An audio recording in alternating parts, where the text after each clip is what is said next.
चैत्र और वैशाख महीने का समय वसंत ऋतु का समय होता है। इस समय में ठंडी धीरे धीरे कम होती जाती है और गर्मी की शुरुआत होने लगती है।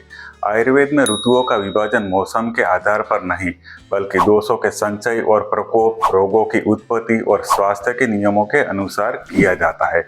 इस क्रम में चैत्र और वैशाख महीने का समय वसंत ऋतु का समय होता है। आयुर्वेदिक अष्टांग हृदय ग्रंथ में बताया गया है कि हेमंते चीयते श्लेष्मा वसंते च प्रकुप्यति। इसका अर्थ ये होता है कि हेमंत ऋतु और शिशिर ऋतु में कफ दोष का संचय होता है, वो कफ वसंत ऋतु में पिघलकर प्रकोपित होता है। इसलिए वसंत ऋतु में कफ जनित बीमारियां जैसे कि सर्दी जुकाम, खांसी, नाक का बंद होना, बार बार छींके आना, कफ का होना, पाचन की गड़बड़ी, आलस, शरीर में भारीपन, ऐसी समस्याएं आकार लेने लगती है। अगर वसंत ऋतु में कफ दोष को संतुलित किया जाए, इसका सही आहार विहार का पालन किया जाए, तो कफ दोष का प्रकोप नहीं होता है और कफ संतुलित रहता है। साथ में इन सभी बीमारियों से बचाव हो सकता है। उसके साथ हम पूरे साल के लिए स्वास्थ्य की नींव डाल सकते हैं। लेकिन अगर इस समय में कफ दोष को नज़रअंदाज किया जाए तो कई बीमारियां पैदा होने लगती है और धीरे धीरे ये छोटी छोटी बीमारियां कई गंभीर बीमारियों का स्वरूप ले सकती है। अगर आपने अभी तक हमारी चैनल को सब्सक्राइब नहीं किया है तो जरूर सब्सक्राइब कर लीजिए। आयुर्वेद में वसंत ऋतु में होने वाली इस कफ दोष जनित बीमारियों से बचने के लिए कई नियम बताए गए हैं। उसमें से मैं ऐसे 11 नियम बताने वाला हूँ जिसका अगर आपने पालन किया तो वसंत ऋतु में तो आप स्वस्थ बने ही रहेंगे, साथ में पूरे साल तक आप अपने स्वास्थ्य की नींव भी डाल सकते हैं। तो चलिए एक एक नियम को देखते हैं। पहला नियम है कफ दोष को समझना और उसे नियंत्रित करना। जब हम कफ दोष को पहचान सकते हैं तभी उसका संतुलन बनाए रखना संभव हो सकता है। कफ दोष के गुण होते हैं स्निग्ध, शीत, गुरु, मंद, श्लक्षण। इस गुणों से जुड़ी हुई बीमारियां जैसे कि सर्दी जुकाम, शरीर में भारीपन, पाचन शक्ति की कमजोरी, ये सब हमारे शरीर में पैदा होने लगती है तब पता चलना चाहिए कि कफ दोष का प्रकोप हो रहा है। अगर इसे नज़रअंदाज किया जाए तो लंबे समय में ये छोटी छोटी बीमारियां कई गंभीर बीमारियां जैसे कि मोटापा, डायबिटीज और अन्य कई बीमारियों का स्वरूप ले सकती है। इसलिए वसंत ऋतु में कफ दोष को संतुलित करने वाली दिनचर्या का पालन करना चाहिए और जिस आहार विहार से कफ दोष बढ़ता है उससे दूर रहना चाहिए। अगर हम इस ऋतु में दिनचर्या का पालन करते हैं तो पाचन शक्ति बेहतर होती है, शरीर में ऊर्जा बनी रहती है, कफ दोष संतुलित रहता है और कफ जनित बीमारियों से बच सकते हैं। दूसरा नियम है लघु और सुपाच्य आहार लेना। वसंत ऋतु में कफ दोष के प्रकोप के कारण वैसे ही पाचन शक्ति कमजोर हो जाती है। इसलिए इस मौसम में अगर ठंडा, भारी चीजें और तली भुनी हुई चीजें खा लेते हैं तो कफ दोष और अधिक बढ़ जाता है और कफ जनित बीमारियां भी बढ़ने लगती है और पाचन शक्ति और कमजोर हो जाती है, जिसके कारण अजीर्ण पैदा होता है और शरीर में भारीपन, पेट में गैस जैसी समस्याएं बनी रहती है। इसलिए इस मौसम में हल्का और सुपाच्य आहार ही लेना चाहिए, जिससे पाचन शक्ति भी मजबूत होती है, कफ दोष का संतुलन भी बना रहता है और स्वास्थ्य भी अच्छा रहता है। तीसरा नियम है ठंडी मीठी चीजें और दही का सेवन कम करना है। ठंडी मीठी चीजें और दही ये तीनों कफ दोष को बढ़ाते हैं और वसंत ऋतु में वैसे ही कफ दोष बढ़ा हुआ होता है। इसलिए कफ जनित बीमारियां ज्यादा तीव्रता से होने लगती है और उसका उपचार करने से भी जल्दी फायदा नहीं होता है। अगर ऐसी चीजें खा ली जाए तो पाचन शक्ति को और भी कमजोर कर देती है, इसलिए पाचन की गड़बड़ी और अजीर्ण भी होने लगता है। कई लोगों को ऐसी मान्यता होती है कि दही स्वास्थ्य के लिए अच्छा है, लेकिन वसंत ऋतु में दही खाने से बचना चाहिए। अगर इस मौसम में दही खाना ही है तो दिन के भाग में ही खाए और दही के अंदर काली मिर्च, सौंठ और सिंधव नमक मिलाकर खाए। चौथा नियम है तीखा, कड़वा और कसेला रस भोजन में शामिल करना। बसंत ऋतु में जब कफ दोष का प्रकोप होता है तब कफ शरीर में जमा होने लगता है और कफ स्वभाव से ही चिपचिपा और गाढ़ा होता है। इसलिए आहार में ऐसी चीजों की जरूरत होती है जो कफ दोष को तोड़कर बाहर निकाले, शरीर को साफ करे और साथ में पाचन अग्नि को भी मजबूत करे। कड़वा, तीखा और कसेला रस यही काम करते हैं। इसलिए खाने में अदरक, काली मिर्च, सौंठ, पीपली, हल्दी जैसी चीजें शामिल करना चाहिए। तीखा, कड़वा और कसेला रस सिर्फ कफ दोष को कम करते हैं उतना ही नहीं है, ये पाचन अग्नि को भी बेहतर बनाते हैं, इसलिए खाने का भी पाचन सही तरह से होता है। शरीर में अजीर्ण जैसी समस्याएं नहीं होती है, इसलिए आंतों के अंदर विषैला पदार्थ जिसे आम कहते हैं वो भी बनता नहीं है और शरीर स्वस्थ रहता है। साथ में इम्यूनिटी भी बेहतर होती है और त्वचा की चमक भी बढ़ती है। पांचवा नियम है हर रोज व्यायाम करना और शरीर में से पसीना निकालना। वसंत ऋतु में जब कफ दोष का प्रकोप होता है तब शरीर में भारीपन, आलस जैसी समस्याएं होने लगती है। इसलिए इस मौसम में अगर शारीरिक गतिविधियां न की जाए तो ये समस्याएं और बढ़ती जाती है और कफ दोष जनित बीमारियां भी बढ़ने लगती है।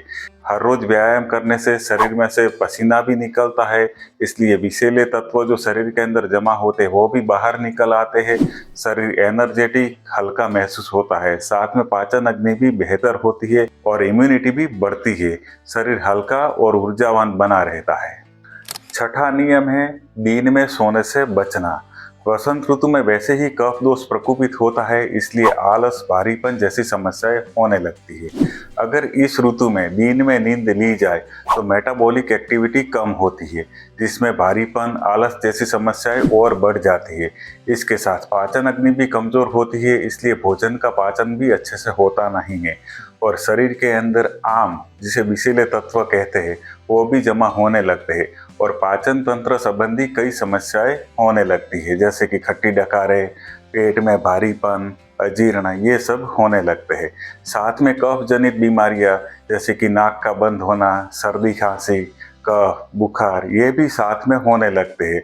इसलिए इस समय में इसे नज़रअंदाज किया जाए और दिन में सोने की आदत बनाई रखे तो थकान, भारीपन और किसी काम में मन न लगना, ऐसी समस्याएं हर रोज के लिए बनी रहती है।